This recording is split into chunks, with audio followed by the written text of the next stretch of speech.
Assalamu alaikum guys, how's everyone doing? Yeah, so I wrote an article some weeks back in January, and I decided that it's gonna be nice if I read out the article so many people can gain from it. If we're being honest with ourselves, so people don't like to read, even though reading is a skill that we should develop. But then I felt just to pass this message across to the broader audience, it would be nice if I have it in a video format like this so many people can benefit. Yeah, so I'll be reading the article just like the way I wrote it, and I'll be trying to put some expressions at places that are necessary. So let's dive right in. Yeah, it's a new calendar, not a new year. 197% abandon their goals by February, and how to be the exception. Caution, this article might reveal truths you've been avoiding. Time, a limited supply. We all have the same 24 hours. We don't have the same relationship with time. Life isn't just the passing of days. It's a collection of experiences, their depth, their intensity, and how often they occur. Success in the same way is not something you chase endlessly. It's something you attract by becoming the kind of person it naturally follows. The major key to your future is not lack of luck, not timing, not even talent. It is you. You don't need to do extraordinary things to become successful. You only need to do ordinary things extraordinarily well. Those thoughts were notes I took while listening to a presentation. While listening to presentations delivered by Jim Rohn in 1981, old material but timeless ideas. More on that later. You've got a choice to make. We are already 9% through 2026. The new year, new me energy is fading. Motivation is wearing thin, and quietly, the doers are being separated from the goal setters. At this point, there are only two paths left. You move fully into action, start living the target you set, and let progress fuel your energy. Or let the goals keep sleeping in your journal. Visit them now and then. Add new ones when you get a motivational burst, but never truly leave them. There is no neutral ground. You have a choice to make, and indifference is still a choice, unless you truly have no goals at all, which I doubt if you are listening to this. The real problem, every beginning of a new year, people repeat the same cycle.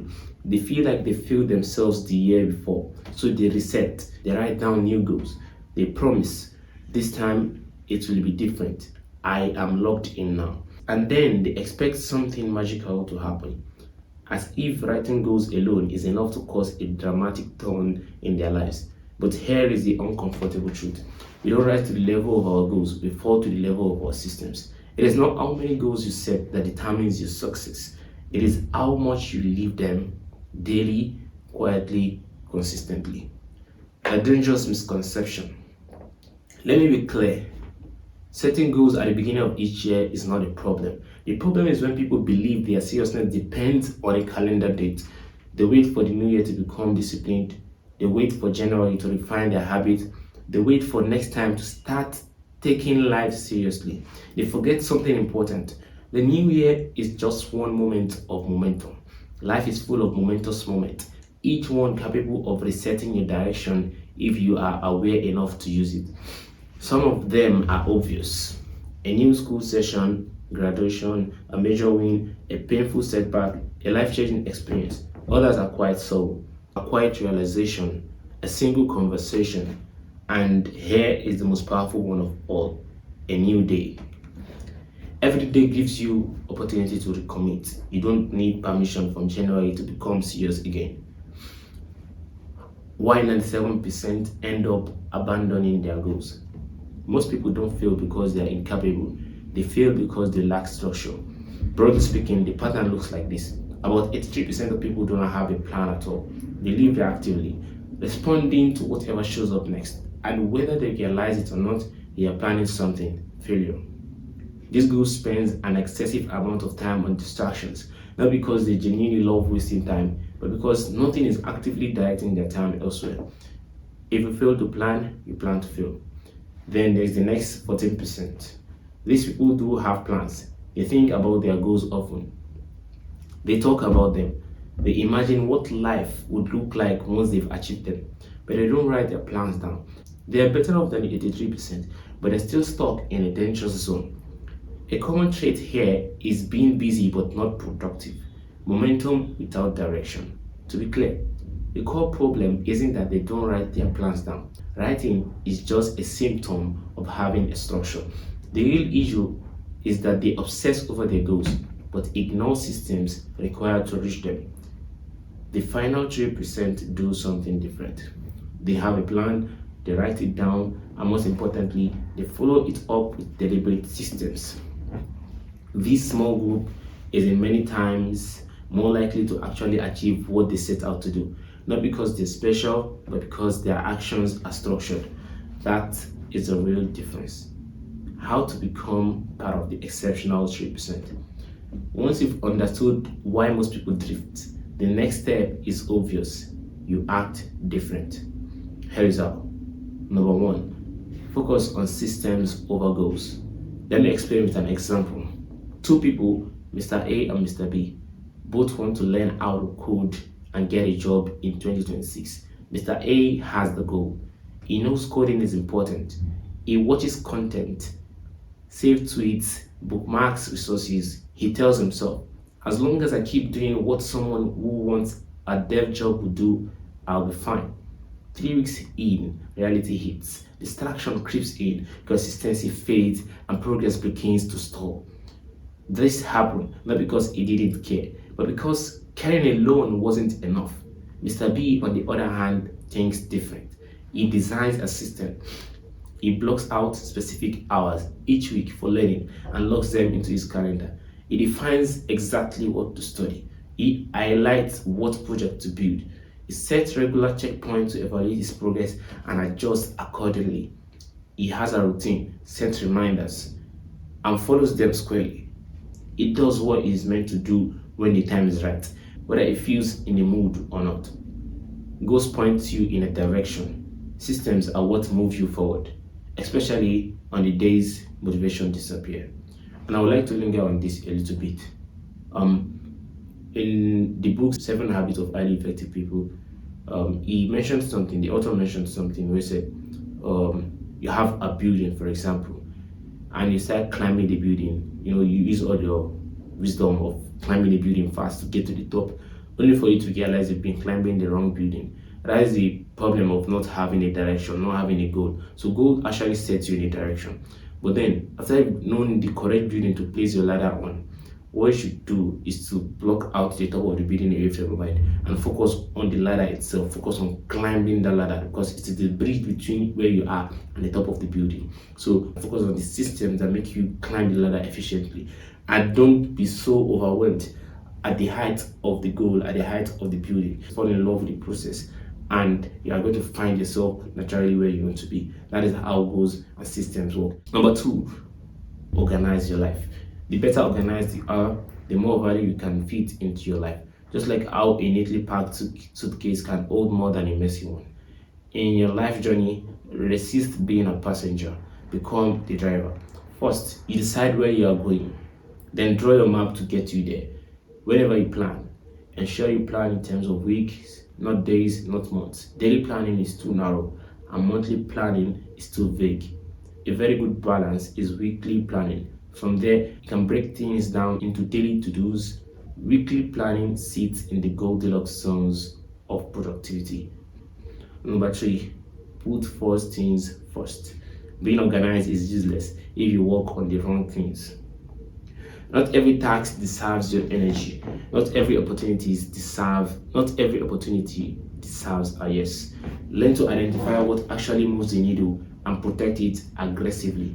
Progress is less about doing more and more about prioritizing what matters. Because come to think of it, in the end of the day, we all do something. There's no how you go through a day and you don't even make an activity. You have to do something. But then, are you actually doing those things that drive the needle forward, or are you doing the general things that just make you seem productive, but you're actually being busy and not actually getting things done? Number four, overcome peer pressure. Some of the hardest moments come when everyone around you is saying yes and you have to say no. Such resistance is not weakness. It is a signal you are on the right path. Choosing to align with my deepest values in a world that constantly pressures everyone to conform has been one of the most defining decisions of my university life. Growth often looks lonely before it looks successful. Number 5, play to your strengths. You don't win by copying other people's path. You win by understanding where you naturally excel, by building systems that amplify those strengths instead of fighting them. Self awareness is not optional if you want sustainable progress. And permit me to linger on this a little bit because a lot of people, when they see their parents get successful at something, then it just occurred to them to start doing what the person is doing. I mean, when you see people being successful, it's nice to celebrate other people's success because it actually makes you even feel happy when doing that. But then you should see that as a fuel for your own journey. Everyone has a unique path. See it as a fuel for your own journey, and then remember that you need to keep being focused on what you want to achieve. So block out the temptation to always copy what everyone is doing. Play to your strength. Do the things you know serve you better. Things that resonate more with your deepest inclinations. Be earnest, be genuine, and you find things come to you naturally. Now let's move on. Number 6, go beyond the comfort zone. Growth does not happen in comfort. Beyond the comfort zone lies the courage zone. That is where most of the growth happens. That's where you can reach your fullest potential. Don't let the fear of failing or doubt stop you from doing things you know you should be doing. All great deeds, whether by well-known people or by everyday people, were accomplished in the face of fear. The risk of riskless living is the greatest risk of all. It is not the mountain we conquer, but ourselves. Edmund Hillary, the first person to reach the summit of Mount Everest, the world's highest mountain. A final note. In 1981, Jim Rohn delivered a powerful presentation that has helped millions of people rethink discipline, time, and personal responsibility. I first discovered it on Spotify. Later, I discovered a longer version on YouTube. I'm still searching for a complete recording, but even what exists is powerful enough to shift perspectives. If you're intentional about growth, it is worth your time. The link is going to be in the description of this video. If you listened this far, thank you. Time is limited. Drifting is easy. Systems are everything. Choose wisely, my friends. Thank you for listening. So if you're still here, if you're still watching this video, I want to tell you some things. It took me time to write this article. It took me weeks, I'll be very honest, because it served as a way for me to organize my thoughts, to express myself better, and understand concepts that have just been lingering in my head, understand them more clearly. So I want to just sort of chip an advice from that experience I had while writing this. Try as much as possible to develop the habit of reading and writing. It makes you become more thoughtful than majority of the people. You know, when we're talking about learning, we sort of have 4 main channels. We have reading, we have writing, and then we have talking and listening. So talking and listening, people do that one almost every single day. But reading and writing is just a few amount of people that do that. So what I've discovered is that reading and writing place you above majority of people in terms of your level of thoughtfulness. And it makes you question your beliefs, your perception about the world, and some things that have just become conventions. So as much as possible, try to develop the habit of reading. Currently, I'm working on a particular tool on Telegram that makes it easy for peers to enter a challenge of, say, reading, for example. So you want to read for the next, you have a reading goal for the next 30 days. So you just enter a challenge on Telegram, and you and your friend will be tracking it together. So I'm currently on this, and once I'm done with it, I'm going to be sharing it to everyone. So do well to stick around if you want to see that. Till next time, I appreciate you guys for watching till this point. Thank you very much. I'll see you later. Bye bye.